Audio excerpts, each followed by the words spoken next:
Lost the love of my life in the most brutal way possible, spent 18 months in complete emotional ruins, then somehow found my way back to being human again. I was at work, actually having a pretty good day, when I got a text from Sarah, not her real name, but let's call her that. We'd been together for 4 years. 4 years. We lived together, had 2 cats, shared a Netflix account, and I had a ring hidden in my sock drawer that I'd been carrying around for 3 months, waiting for the perfect moment. The text was, "We need to talk when you get home." You know that feeling when every alarm bell in your body starts screaming but you try to convince yourself it's probably nothing? That was me for the entire 47-minute-and-a-half drive home. Traffic had never moved slower.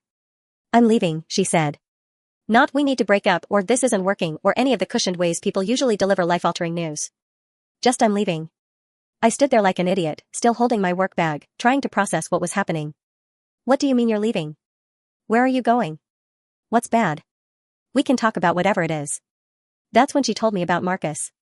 Marcus, who I'd met at her company party 6 months earlier. Marcus, who I'd actually liked and thought was a cool guy.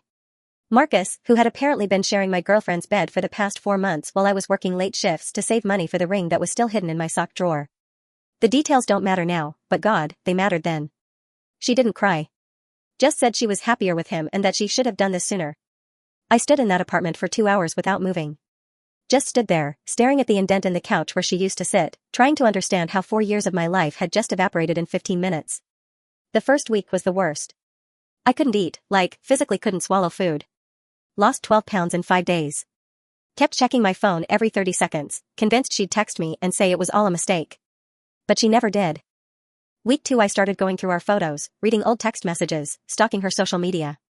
I created fake accounts when she blocked me. Drove past her new apartment. Yes, she'd moved in with Marcus immediately, at least once a day, sometimes more. My friends tried to help. They really did. They'd drag me out to bars, set me up on dates, tell me all the usual stuff about how she wasn't worth it and you're better off without her. Month 3 was when I hit rock bottom. I'd been drinking too much, sleeping maybe 3 hours a night, and I'd basically become a ghost at work.